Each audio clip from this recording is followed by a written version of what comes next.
Arsenal have gone away to the Czech Republic and beaten a tough Slavia Prague team 3-0 in the Champions League.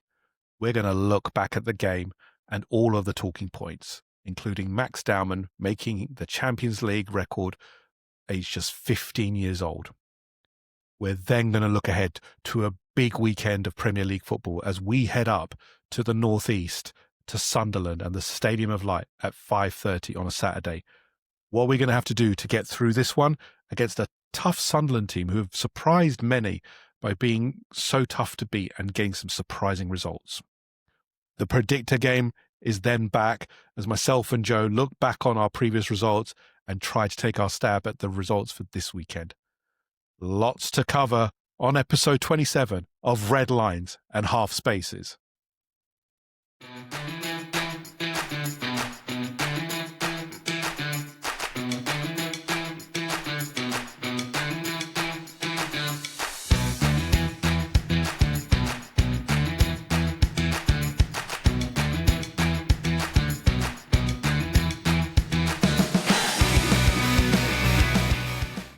Welcome to episode 27 of Red Lines Half Spaces. Arsenal have gone to the Czech Republic and beaten Slavia Prague 3-0. But here's someone else who is unbeaten all the time, and that's my co-host Joe. Joe, how do you like that one? Unbeaten. It's a lovely thing at the moment. I'm not sure how it works, Jim, anymore. I'm not sure what you're doing with these intros. Oh, come on. I'm trying my best. I'd like to think maybe we should put some more work into intros, less work into slides, maybe. I have put some work into a catchphrase at the end of this, so people listen out. I have. Oh, this is a surprise to me as well. So I'm looking forward to it. I was doing a Forder on Football's video. I don't know if you are able to check it out on his YouTube channel. It was the monthly roller, and we were discussing because he did a catchphrase. I was like, ooh. Oh, okay. It's got a catchphrase. So him and me, we used ChatGPT obviously because we lack any brain cells now. He came up with one. I'm going to try it. So, Alex, if you are listening to this, I'm going to be trying it after this one. Also, Alex, if this goes horribly wrong, it's going to be entirely your fault. It's a good one. It's a good one. It's a decent one. It's a decent one, I think. Joe, how you feel? So, obviously, Champions League is done and done for the week. Gone to Slavia Prague. Good result, I think. In the end, we're going to talk about it in a minute, but just generally, good result. Yeah, definitely, mate. Yeah, if you go away from home in Europe, keep a clean sheet and win the game, you can't complain of no matter what opposition against, whether it be Real Madrid or Karabag. Do you know what I mean? If you go away and you some people can't beat Karabag, can they? Or carrier bag, as I like to call them. Some people find it very difficult to fight their way out of carrier bag. So, but no, I think. It doesn't matter who you're playing in Europe, mate. In the Champions League, if you go away from home, keep a clean sheet and win against any opposition, I think that's something. It's a really good result. Difficult place to go. The atmosphere, as we expected, was very hostile from the start, especially second half. I don't know if you saw in the second half, but it got very hostile when all the fans started taking off their tops. Yes, what the crazy people out there that do these sort of things, but yeah. Shout out to them fans for their body confidence, shall we say? Because there's a few people in there who should not be taking their shirts off. No, but I don't think they really care about that. Right, so Joe, let's go into we've got slides again. So again, people, if you're watching on YouTube, we have slides. If you're not, we'll describe them in as much detail as possible. There we go. Last time out, Slavia Prague 0, Arsenal 3. Here's the lineups that we'll put out. I'm not going to go through the Slavia Prague names because I can't, but our lineup: David Raya in goal, Timber, Saliba, Gabriel, and Hincapié starting, which is an interesting one because obviously there's been some debate about who should start the game. Christian Norgard, Declan Rice in midfield. Rice was obviously on a potential yellow card suspension, but we'll talk about that as well. In the front four were Saka, Wanyeri starting game, Trossard, and Mikel Merino up front. Joe, little bit of rotation. Not much, but there were some bits of rotation, which is good because obviously we've got a game at the weekend which is very important against a team high up in the Premier League, and we'll go into the game against Sunderland. But Joe, how did you feel about the lineup when it came out? Yeah, happy with it, mate. I said in the preview we done with Dan that I wouldn't have minded seeing like the entire back five rotated for this. Just because I think they did quite well against Brighton. And Brighton, I think, would pose more of an attacking threat than Slavia would. So I thought this might be a good chance to get them kind of playing as a unit again and get everyone some minutes. But no, fine with the back four, mate. I thought like you kind of touched on, I thought the Hincapié inclusion was quite interesting because it seems to have been MLS who's been coming in for him. I don't know whether the fact that Martinelli's currently out injured maybe played a sort of a role in that, because we've seen Arteta, when MLS has played, Martinelli's tended to start, and when Calafiori's tended to play, Trossard started. So I don't know whether he just thought that Hincapié needs the minutes, and maybe he thought he was a better sort of partner to what Trossard offers on that side. Happy to see Wanyeri given a start. Obviously, Eze dropped out, given that he was the only one that played in the Brighton game from the start. So that decision made sense, and I thought this was a good game for Ethan to come into. And yeah, Marino up top. I think we all expected that with the unfortunate injury to Gyökeres. So yeah, I think it's the lineup you kind of expected. I don't think there's too many surprises in there, but good to see a bit of rotation as well. And like I said, a few players getting some extra minutes. Yeah, Christian Norgard also starting. Again, you've got to give them minutes, and Norgard is going to play a fairly significant role, given that he is in that midfield, and there's not many midfielders in our squad. We only really have, and one of them obviously is taking up a forward spot now with the injuries to Gyökeres and Havertz. So it was really needed that we give these players minutes. And like you, actually, I was glad Ethan Wanyeri started, but we'll go into his performance in a minute. I'm going to let's have a look at the stats. So, match stats. Slavia Prague with 43%, Arsenal with 57%. Expected goals, 1.81 to Arsenal, 0.47 to Slavia. 9 shots on target to Arsenal from Prague to Arsenal's 14. Arsenal shots on target for Arsenal 8. We conceded a shot on target against Prague. Mikel Arteta out. Seriously, people, come on. The standards are dropping, and it's disappointing that we're conceding a shot on target. We should be having big zeros at the end of that. Big chances created, Slavia Prague 0, Arsenal 3, and the accurate pass ratio was 187 passes for Slavia with a 72% completion rate, and Arsenal 274 with an 8% completion rate. Corners, Slavia Prague 4, Arsenal 7. Joe, how would you describe this game?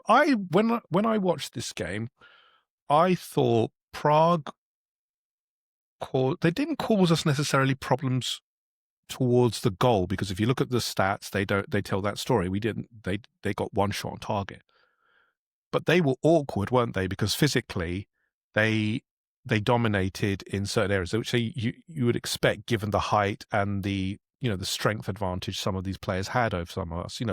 Their striker up front, Curie, who was massive, an absolute beast. You'd expect. He's quite clumsy, but it was interesting watching him and Gabriel go at it. But generally, this was what I expected, Joe, that we were, we'd come up against a team who would play quite direct. They weren't necessarily playing out all the time, going long towards their big man up top and trying to overpower us, which really didn't work, I don't think. I don't think they really had much in the way of going forward. What did you make of the game, Joe?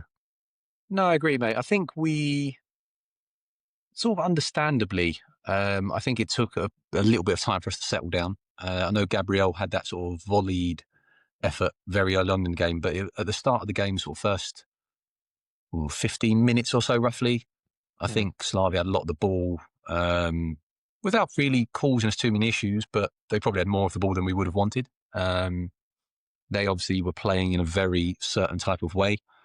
One thing I will say is I've never seen someone who's 6'6" go down so regularly with such ease. That was quite impressive. But he was massive, wasn't he? He was not just look. Voltemade is 6'6", but he's like a lanky thing, isn't he? Yeah, whereas this Curie guy is was like just a bit of a monster, wasn't he? But weirdly, it's like he chose to kind of engage in contact and then just throw himself over, which I find quite strange when you're that size. It's sort of the sort of thing I'd expect someone who's 5'6" to do. But it wasn't that great was performance. strange. But I think once we kind of settled down, got kind of on the ball a bit more, we kind of killed that sort of the atmosphere. And gradually we just took over. I think we got sort of a string of corners, probably about 20 minutes in off the top of my head.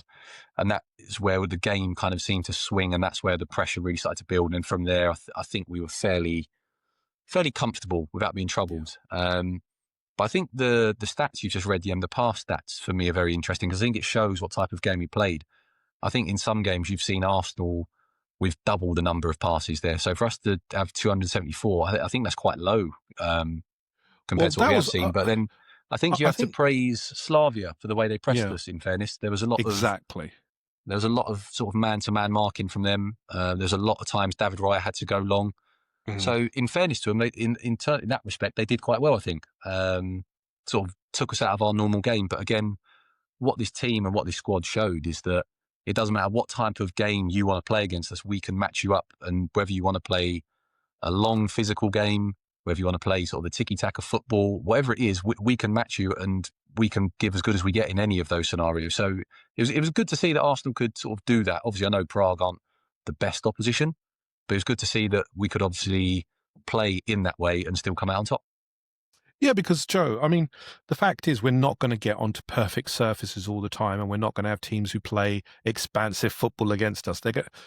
Slavia came to do what they did. They pressed us hard, as you said, and they tried to disrupt us from passing through them, which they did pretty well, actually, for a period of the time, as you well said. But obviously we found a way through, and obviously we started to, get chances on goal. And then obviously we scored the first goal, which came from a penalty. No Arsenal fan will ever say that they saw this penalty in real time, because I certainly didn't. Did you, Joe? I did. Yes, absolutely. No, you did not. You did not see the hand come up. No, it was sort of, it's one of those weird ones, isn't it? Where I think if you didn't get a penalty, you'd be a bit like, it was so close to him. It wasn't sort of, you can understand not getting it. But I think in Europe, if the ball hits your hand in the box, it's almost just a penalty straight away.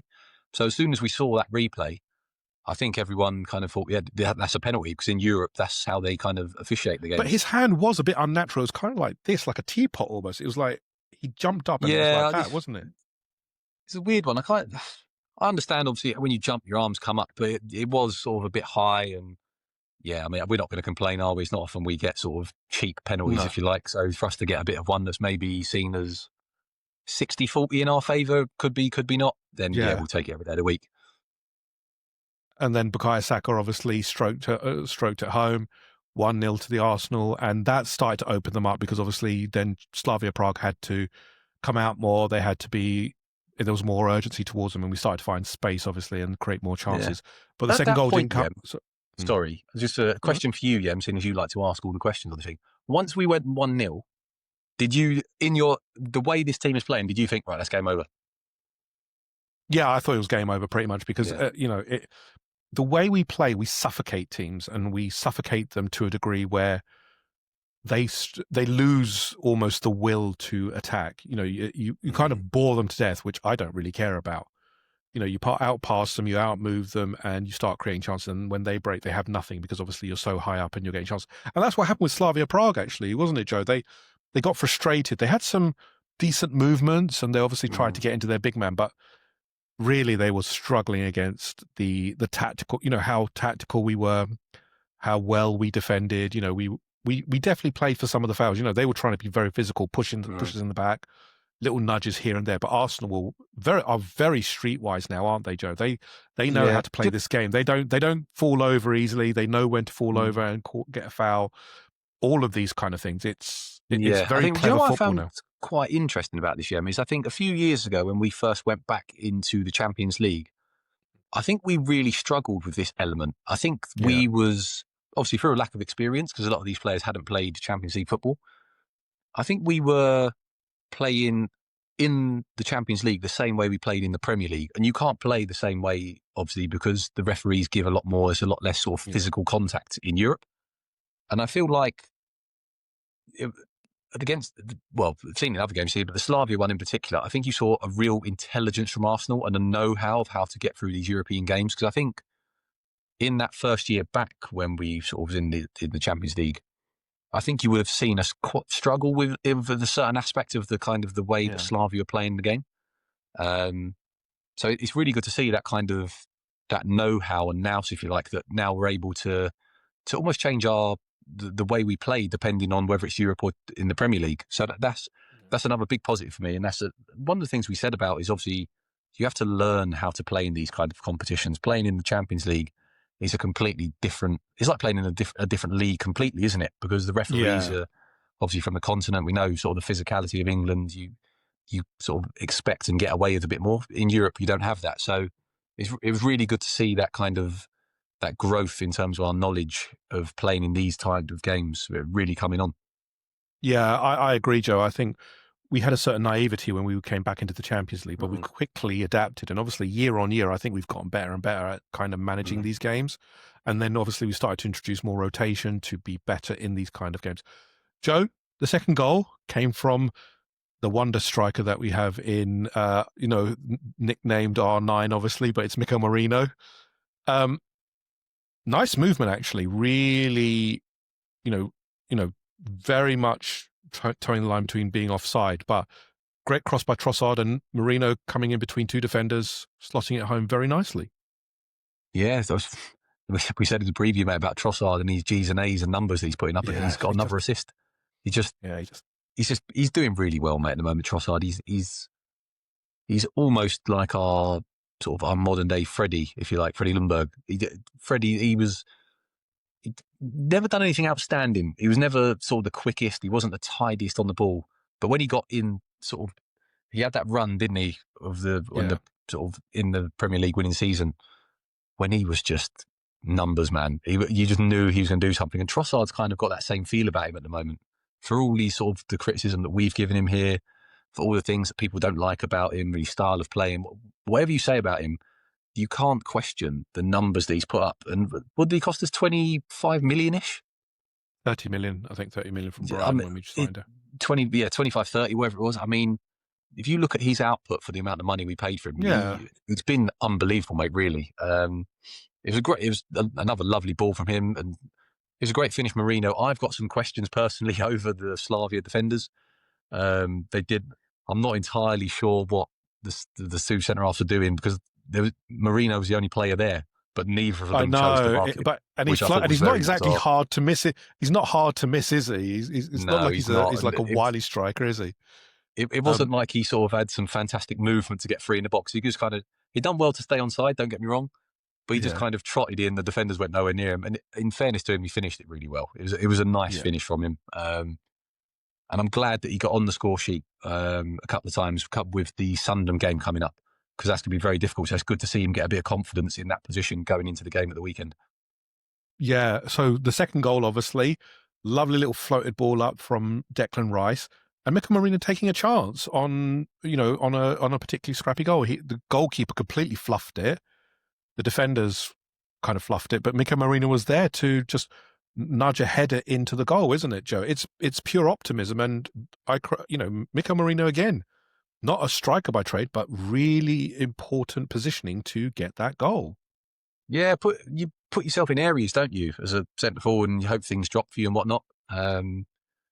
Obviously, on this occasion, it just helped that the goalkeeper came running out with his T-Rex arms and just didn't fancy actually trying to catch the ball. T-Rex arms, I love that. That's such a good one. It was just, Marino done well. He obviously got up and beat the keeper to it. For me, if that's my goalkeeper, I am absolutely raging. Yeah. Because it's not even like Marino got particularly high off the ground. He just sort of had a little jump and just flicked it beyond him. So, but again, like we said, you've got to put yourself in these areas, right place, right time. If you're not there, you don't get the goal. Did well, obviously, just to sort of flick it behind him, knew where the goal was. And for someone who's not a centre forward, come out the game with another 2 goals, you can't really argue with it. He had, for me, I've seen a lot of people praising him. I don't think he had his best game. I don't think he was brilliant, but he's walked off the pitch with 2 goals. And if he does the same again on Sunday, has an average game but scores 2, then chances are we win the game. And it won't matter how he performs, because he's just putting the ball in the back of the net, which is what you want from your centre forward. Yeah, I mean, Mika Marino's never going to win the best player on the pitch with his quality of passing, etc., etc. As you said, Joe, he's a box crusher, isn't he? Typically, and he'll get you goals. That's what he's there for: his height, power, and ability to find space and deliver, shots and headers. That's what he's there for. And fair enough, you need that in the modern day as well. You've got players like that, and again, he's not very silky on the ball. He's kind of clumsy, but keeps delivering, and like Trossard, G's and A's are what matters, isn't it? That's all that matters. I think that's I think it was Arseblog I saw it on when I was having a read. I'm sure they said that was like his 18th goal since the Leicester game when he came in off the bench to play as a centre forward. So that 18th goal for sort of club and country, sorry, I think it was. So yeah, I mean, it's a phenomenal record. If Gyökeres does that from when we signed him, if he puts in nearly 20 goals in sort of 6 months or whatever it is, we'll be going bananas. So for someone who's not a recognised centre forward to have that many goals in that space of time, it's a brilliant record, mate. And like you said, he's never going to be a Zidane. He's never going to be someone who you look at and think, wow, magnificent. But if they keep chalking up numbers like we said with Trossard earlier, then you cannot argue with what they're doing. Yeah, absolutely. Joe, I want to touch on a few more performances just before we move on to some of the records that we've set. First player I want to look at, Ethan Nwaneri. First start in the Champions League this year. And I was expecting a lot more of him, if I'd be very honest. I think he's grown this year. And I think he's had a lot of good performances, especially more recently. Unfortunately, I don't think he had his best game in this one. Got booked early and then very much faded and really didn't stamp his authority or do much in this game. How did you view his game, Joe? Yeah, similar, mate. He seemed to get frustrated, I think, didn't he? He seemed to... Yeah, he just didn't have a good game, Ethan, bless him. Got lost, didn't he, in the physicalness and the I think the physicalness, I think the sort of the way they was pressing us, the marking, like you said, it was quite physical. I think he just struggled. One thing I will say is he's not had many minutes. He's not been as frequently sort of played or rotated in and out as he was last season during that spell when he was in a team. So we're giving that because it's a difficult game to come into, isn't it? Obviously we saw Slavia played really well. I know we won 3-0, but I don't think we had any real outstanding performances in an attacking sense. So maybe we're being a little bit harsh. We'd like to see more. But yeah, I'm sure Ethan himself, I'm sure he'll think that he can do better than that. And like I said, I think maybe it's just a mixture of not playing regularly, not really being in any sort of form, if you like. And just that frustration, I think, overcame him sort of about half hour into the game, and he just couldn't shake it in the end, unfortunately. Yeah. Pierre Nkapie didn't get dribbled past once and didn't give up any chances. I'd say that's a very good performance, isn't it, Joe? I mean, he's not Ricardo Cavafori, who's going all over the pitch. But he does what he's tough, he's aggressive, going up against, big burly defenders, and that's maybe why he started, because he's a big physical guy, isn't he? He likes the challenge, he wants the challenge. And I thought he did really well, actually. I've been impressed with him, actually, since he's arrived. He hasn't been flashy or anything like that, but he hasn't been beaten either. So, another good addition in terms of defender, that kind of defender who loves to defend. Yeah, I think Mikel probably anticipated that Slavia were going to play sort of a direct game. And maybe just thought, you know what, we'll throw in the Nkapie. Is obviously a bit more of a physical presence than MLS. MLS is very strong, don't get me wrong, on the ball, but when you've got maybe a 6'6" centre forward, would he have then potentially sort of gone out onto MLS and targeted him that way? Is potentially a problem that Mikel thought might have existed there.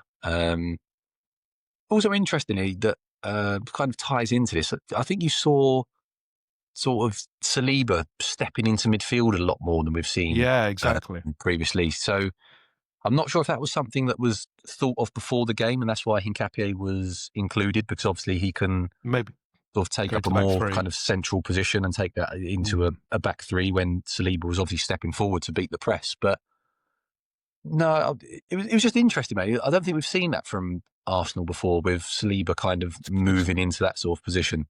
I liked it. I think Yeah, I liked it actually. I thought it disrupted, it disrupted the Prague flow because they didn't know what was going to happen. They expected to be going against two defenders, but what happened was obviously Saliba moved into midfield, kind of what we would usually have in that we'd have someone inverting into the midfield.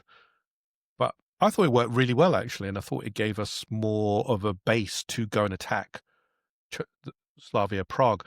Joe, then let's talk about the records. The first one is we have set a record now for the club, 8 games without conceding a goal, which is a record that goes back to, the 1900s. Really early on. I mean, that's incredible, isn't it? And we could set a new club record on Saturday if we don't concede to Sunderland. It's incredible, isn't it, that we're talking about clean sheets, but now we're talking about shots on target even being, kept to a minimum. Yeah, I mean, you could really see the complacency at the end of that game, couldn't you? Us giving away that feeble attempt on goal. Mikel needs a strong word with this group. I know. No, a record to stand that long, mate. When you look at the players this club has had and the teams that have obviously represented Arsenal over that course of time, you just have to look at the calibre of play we've had. And to be setting new records, I think speaks volumes of how good Arteta's coaching is and how good these players are. Over 100 years, wasn't it? 120 Yeah, it's year 100 record, odd. was it? It's crazy. It's crazy, mate. So long may it continue. I mean, as long as we're defending as well as we are, we're going to win more games than we'd sort of drop points in. So just have to try and keep it up. The Sunderland game at this weekend is massive because that's going to be a really difficult one after the sort of the week we've had going away.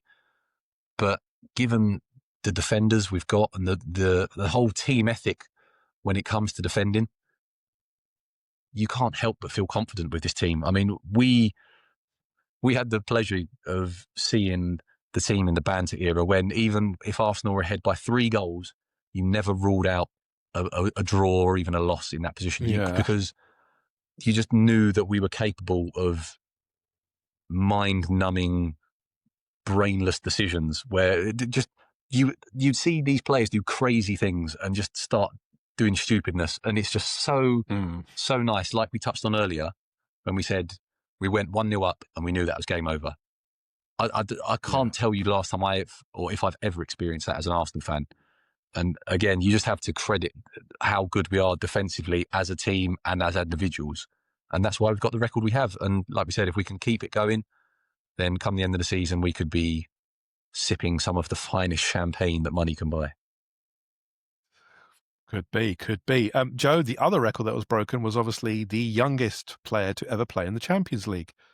Max Staumann, 15 years old, coming about 16 in December, but does not look out of place in the Champions League. Came on and looked pretty good, actually, up against some big players. I mean, again, a 15-year-old playing in the top European league is crazy, isn't it, Joe? I mean, we keep talking about him and the records he keeps breaking, but, to be the youngest player in the Champions League when you've had the Yeamin and Joe, etc., in the league is just tells you what potentially he could be, isn't it, Joe?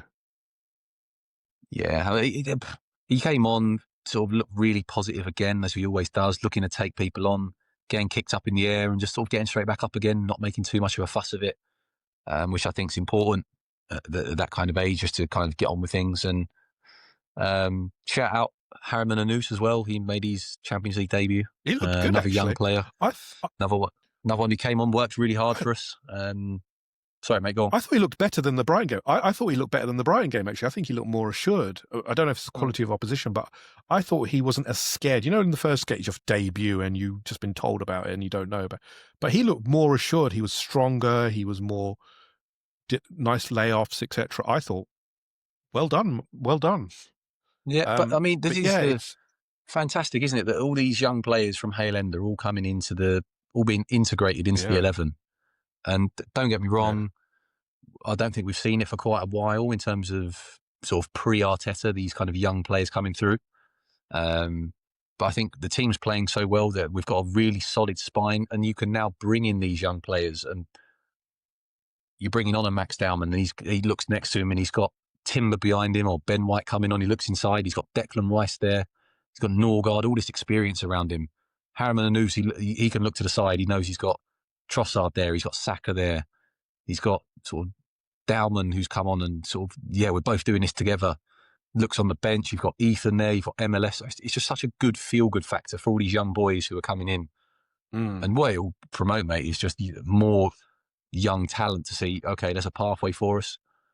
That could be us next year. And hopefully it just keeps the ball rolling, because we're really spoiled at the moment for how many young talents we've got. According to Chido Obi Martin and Aidan Heaven, there is no pathway. I mean, you would, if you were there, isn't it? Especially that Chido Obi Martin, would you not be saying to your agent, what have you done to me? Because during the week, obviously, you had Harriman Anous playing in the Champions League. And I think Chido Obi Martin was playing in like an under-21s game somewhere up north. Like, it's just, if that was my agent, I'd be having some serious questions with sort of what we've done there, because it essentially just stinks of chasing the money, doesn't it, rather than any first-team opportunities. Yeah, we all knew that as well, because Man United offered stupid money and they took it. But look, that when they left, opportunities opened up for others. That's how it is. Joe? So then if we look at the Champions League table, looking very healthy for us, isn't it? So if you're watching on YouTube, you'll see the Champions League table. If you're not, Bayern Munich are at the top of the league, 12 points, and Arsenal and Inter are there on 12 points as well. Arsenal, Inter and Bayern only separated by goals scored for Bayern and Arsenal, because Bayern have scored more overall. So our goal difference is actually equal, but Bayern have scored 14, whereas we've scored 11. Inter are there, obviously. They haven't been beaten yet. Man City in 4th, PSG 5th, Newcastle 6th, Real Madrid, who had a terrible game against Liverpool, 7th, Liverpool in 8th. Galatasaray, very surprisingly, up into 9th. Tottenham, where they think that they're still a good club by beating Copenhagen. I think you need to look at yourselves if you think that's a good victory. In 10th, Barcelona drawing 3-3 against, who was it they played last night? Club Brugge, and drew 3-3. They should have actually lost that game. Lamine Yamal just dragging them out all the time. And then obviously the team that can't beat a carrier bag, Chelsea, in 12th. There are obviously more places, but I just thought we'd cover those ones. Joe, looking healthy for us, isn't it, at the moment? Unbeaten. Yeah, we got need a big one coming up in Bayern Munich. If you look at what's coming, mate, Bayern Munich is going. We were talking about this during the week on WhatsApp, mate. What a game that is going to be! You've got arguably the two form sides in world football at the moment going up against each other. It'll be a sensational game, but with a distinct problem for Bayern Munich, because obviously the man who scored 2 goals in their game, Luis Diaz, got sent off. That's a big one, isn't it? I mean, they've got quality players in the backup, but Luis Diaz has been on fire for them this year, hasn't he? And yeah, I mean, a big loss said for to you, them, mate, I think, isn't it? Yeah, that front three of Elise, Kane, and Diaz for me is arguably the best front three in world football, because it can do everything. You've got 3 outstanding world-class individual talents there, and if they're gelling together, mate, then it's going to be very difficult for any defence to stop them. But if any defence can stop them, it's going to be the Arsenal defence at the moment, because we can easily do our bit against them as well. So that'll be a great game. I think but no Diaz. What this table suggests as well is the game we've got away at Inter is going to be very difficult. They've only conceded 1 goal so far, but it'll be a good little thing for us, mate. So obviously we went there, I think, was it last year, and we lost by the penalty. So, but with a makeshift side. But makeshift side, wasn't it, Joe? I mean, we were... Yeah, of course, mate. But it'll be good to go there and see how far, sort of the development, if you like, from last year. Obviously, we've got the experience in that game. Let's go there this year and show what we've kind of learned from that experience, and let's see what this team can do this year. It'll be a good sort of thing for us to look at and see the progression, definitely. Yeah, the progression that we've made. But I think we've got a better chance. If you've got our first team out, because last time it was a makeshift team, I think we'll have a lot more first teamers out there. And I think that's the thing. The key thing is obviously the Bayern. I think the Bayern game is going to be a big test because you're talking about the form, a team who've been lauded for their form. But is that kind of the German league and the teams they've played? They haven't necessarily played too many big boys. So let's see how they do. I mean, obviously they played PSG and beat them quite handsomely. So it's interesting. Very interesting how PSG are doing. But yeah, very healthy. And I think a good week in the Champions League for us. Joe, let's move on to and look at the Premier League this weekend. Next up, Sunderland away. We go to the Stadium Light on Saturday, 5:30 kickoff. Arsenal in first, obviously. Sunderland have dropped down to 5th, having lost to Everton in their last fixture. Joe, this is, and obviously this has been called the Granit Xhaka derby because obviously Granit Xhaka is playing for Sunderland now, is the captain of Sunderland, but obviously has got very, very deep ties to Arsenal. Joe, this is a big fixture because, again, we didn't expect this at the start of the season, but Sunderland are doing very well, aren't they? And at the Stadium of Light, under the lights, it is going to be a difficult fixture for Arsenal, isn't it? Yeah, it's going to be a really difficult game, mate. The Sunderland have been outstanding since coming back into the division. To be where they are in the table, obviously, I think when they came up, everyone kind of assumed or guessed, if you like, that it'd be the 3 promoted teams that go straight back down. But in fairness to Sunderland, they've been outstanding. They've been really, really good. You just have to look at their league position, mate. Tells you all. I think without looking at the table, was it 10 games, 5 wins, 3 draws, and only 2 losses, maybe? Yeah, I think they've had so they beat. So if I look at their results, they beat West Ham on the first day, lost to Burnley away, beat Brentford at home, drew with Crystal Palace, which is a big one actually, away, drew with Aston Villa at home, beats Nottingham Forest away. Man United beat them at Old Trafford, but they then beat Wolves at Stadium of Light. Then obviously the biggest surprise, obviously, is they beat Chelsea at Stamford Bridge, and then drew 1-1 recently with Everton. So they've had some very good results. The Chelsea one obviously was a very, very big one, and I thought Chelsea were obviously really, really poor on the day, but they are making some good headway to try and get that 40-point total to stay in the league. They've bought some very good players as well. Nordi Mukiele, Broby, they've got Granit Xhaka, obviously, who's providing that touch of class for them. They've spent very well because obviously they lost their biggest player in Joe Bellingham and they sold him for good money. But they've bought very well, haven't they? Again, they've got the guy from Final, what's his name? Gertrude, very good defender, rate him highly. And I think they've bought really, really well. They've got some exciting players, and I think this is going to be a very difficult game for us coming off the back of the Champions League, because as always when we come back from Champions League, especially away, it's very much the levels do drop a little bit, don't they, Joe? It's very rare that we are at our peak when we're after a Champions League game, isn't it, at the moment? Yeah, definitely. I think the only positive really to take from that is that obviously we played the early game on the Tuesday. So obviously Sunderland playing the Monday night game, there's not too much of a difference really between kind of recovery periods. Yeah. I know we've obviously got to travel back, but the team are used to that now. The team they'll be ready for that. Like we said, it's the end of what's arguably a long week for Arsenal. 3 sort of tricky away games. Obviously did Burnley really well, went to Slavia, run really well. So confidence will be high, but Sunderland will have confidence as well. So it'll be a difficult game. There's no doubt about that. Going away to Sunderland, their fans will be so up for it because Arsenal come into town. We know what happens when Arsenal come to these teams. Everyone gets up for it. And that's what you have to deal with if you want to go and win the league. So really tricky game. But this team, the way we're playing, I know we've got injuries. We're in the attacking areas. We've just been cursed again. But so far, we've done really well. Just clocking up the wins. It's not been anything outstanding. We've not seen sort of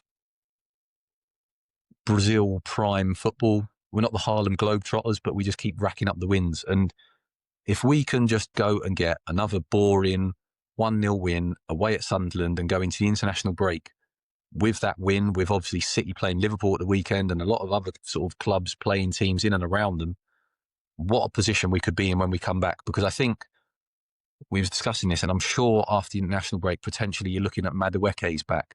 Martinelli will be back. Gyökeres could be back. Havertz could be on the verge of coming back. So by the time we go into that Spurs game, you Odegaard could as have well. Odegaard as well. You could have 4 or 5 attacking players back to choose from. And then, wow, integrate them into the side, bring them in, and, well, we could go on a real good run again. We've got difficult games when we come back, so we're going to need them. But, yeah, if we can just get that win at Sunderland, if Marino can pull something out of the bag for us, if Trossard can keep going with his numbers, then, yeah, what a position we could be going into the international break in. Yeah, it's a really big one because obviously it's a 2-week break and you don't want to go into that on the back of a loss. And we know how Sunderland will play because they did it against Everton. They'll be defensively solid. They are, that's how they play with the lone striker up front. It will be the low block again. It's going to be for us to break it down. But on the transition, they are very, very good and they have opened teams up. So again, this is going to be very a difficult challenge, much like the Crystal Palace game. I think they transition very well into the attack. I would expect we would revert back to the Premier League team, bar Victor Gyökeres, obviously, with Marino up front instead of Gyökeres. Would you agree, Joe? I think we'll revert to type. Keep I think you'll see with sort of the players Calafiori who came in. I think you'll see Calafiori come in at left back. I think you'll see Zubamendi return. It might have been a bit of a blessing in disguise, that suspension, keeping him out during the week. I think he'll come back in. I think you'll see Trossard keep his place. And I think Eze will probably come in back in for Nwaneri with Marino leading the line. I think that's what we kind of all expect to see because in the Premier League, I think Mikel's been very consistent with the 11 he's picked. And I don't see him changing that now. Yeah. Yeah, and I think the game plan is very clear for us. Choke Sunderland out again in terms of passing, the superior passing that we can do, and ensure that they don't transition. But they've got some very good players, as I said. I forgot one other, which is Dan Ballard, our former youth product, doing very well at Sunderland. So it's going to be an interesting reunion. Joe, we're going to obviously touch upon our predictions now. So let's get to it. Why don't you take over and we will get into it with the Predictor League. All right. Last week, I edged it by 5, I'm afraid.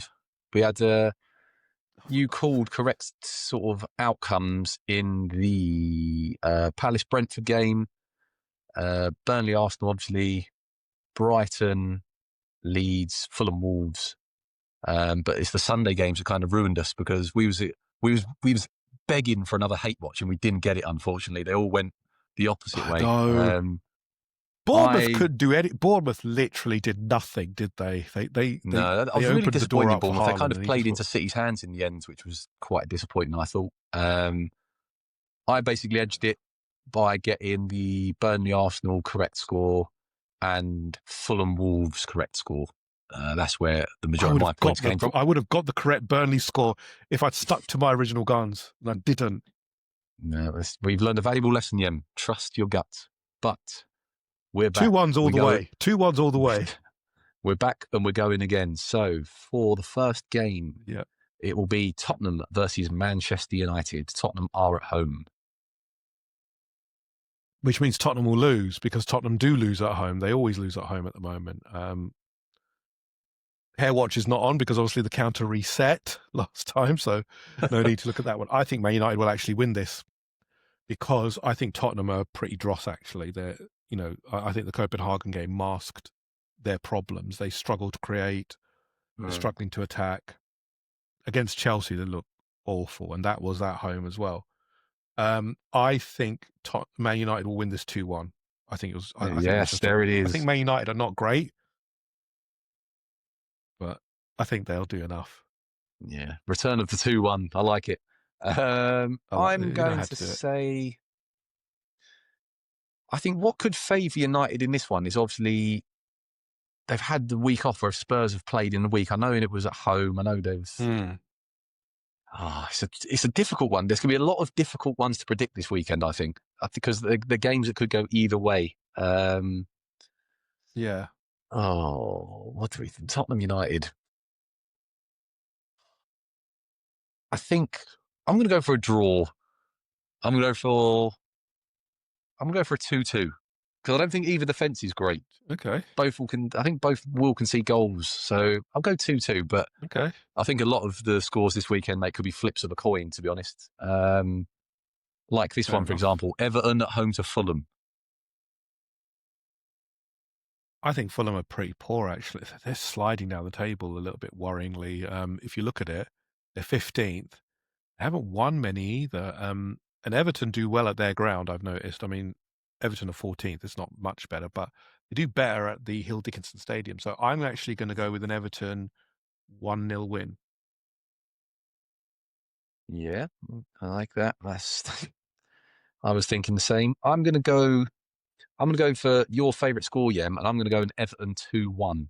Okay. I'm not entirely sure where the Fulham goal's going to come from, to be honest, but I'm going to go 2-1. Next one, another tricky one, this, I think, with the recent results. West Ham at home to Burnley. I think the Newcastle result has buoyed West Ham a little bit, and I think they'll win this one. I think Burnley are a decent side, but I think West Ham will be buoyed by that win. And I think it's going to be a 2-1 to West Ham.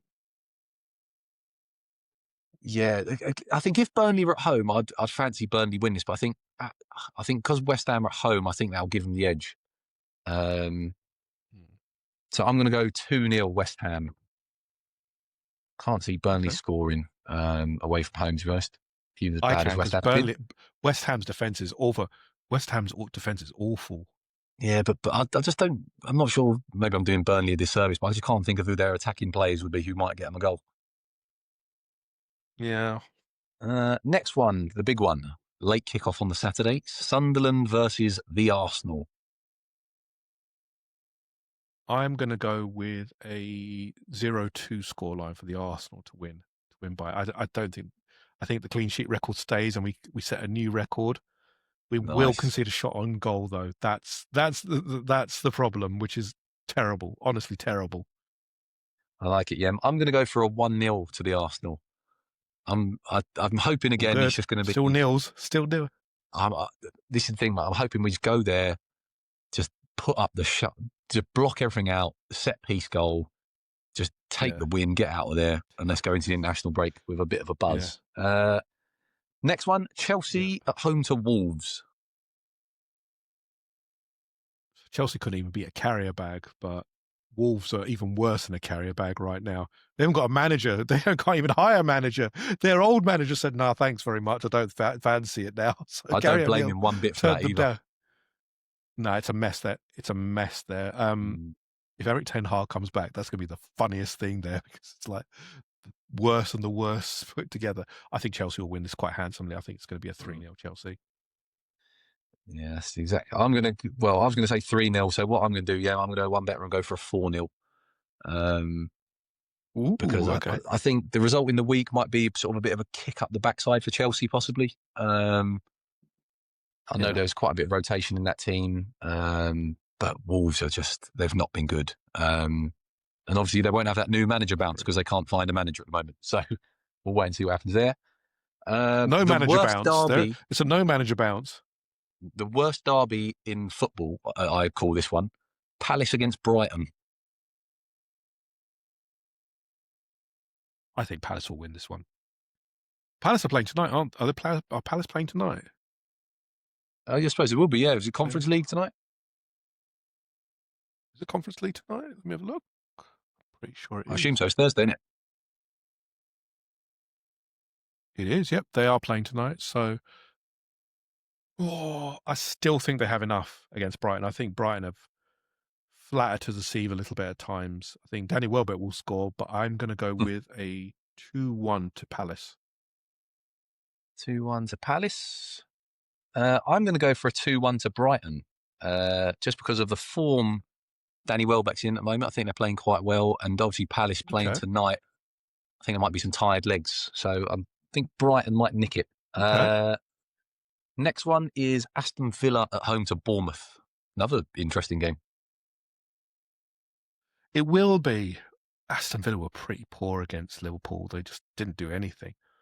Bournemouth weren't great against City, but they should be better against Unai. I think I'm going to go with the draw, 1-1.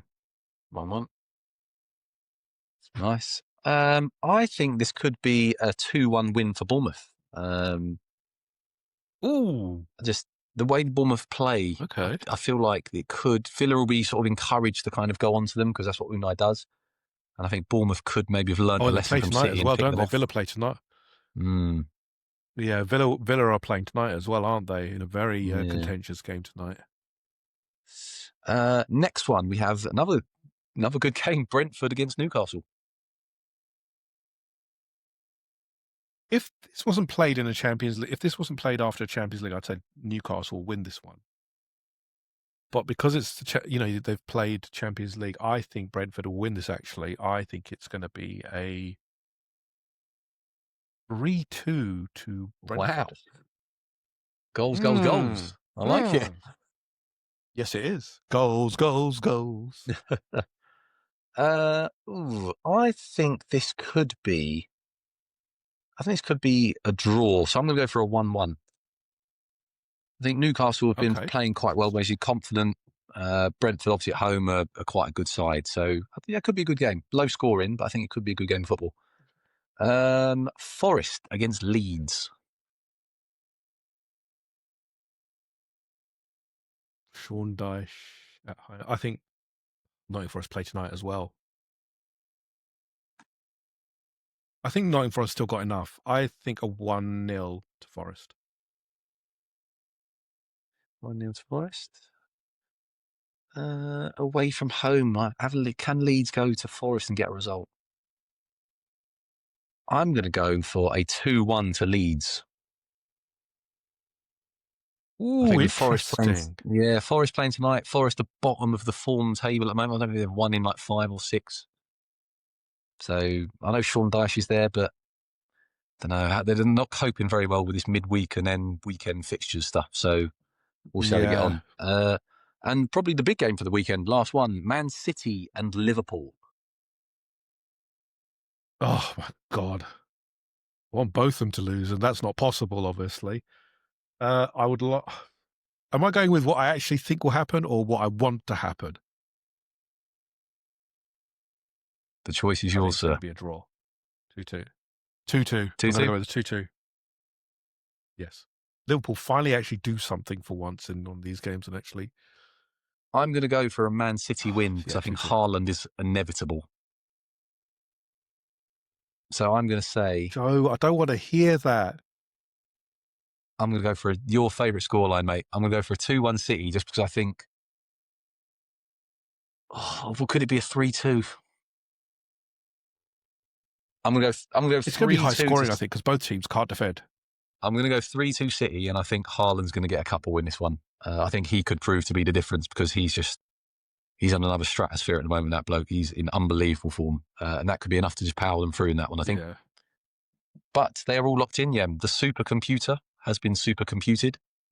Our results are in, and it'll be interesting this week because I feel like more than any other week, these games are quite close. So we've got quite a few different results. So it could be a big swing in the scores this week. So it'll be an interesting one. Yeah. Yeah, we're going to find out when we next do the predictor game, which will be a while because obviously the interlull is upon us. Where it'll be another one. We'll find. We'll do some fillers, obviously, because we've got to keep you entertained out there. Listening. Maybe we'll incorporate. So we don't have to wait so long. Maybe we'll just incorporate the results of the predictors into it, and then we can do a results show just to fill out time. Yeah, we'll the people need to know who's winning this competition, yeah. They do. They need to know who's paying for the meal at the end of the season. But people need to know. That's what they're here for, not for the content. They're here to know who's going to win this. No one cares about our Arsenal knowledge. No one cares about what we think. Yeah, everyone just wants to know who's paying for whose dinner come the end of the season. Exactly. Who's paying for whose food is always a big gripe. But Joe, we are going to leave it there. Thank you so much as always for your insight. We're going to hopefully cover off on a post-match show after the Sunderland game, hopefully with a victory. But for now, if you are enjoying the content, please do consider subscribing on YouTube, on all the audio platforms.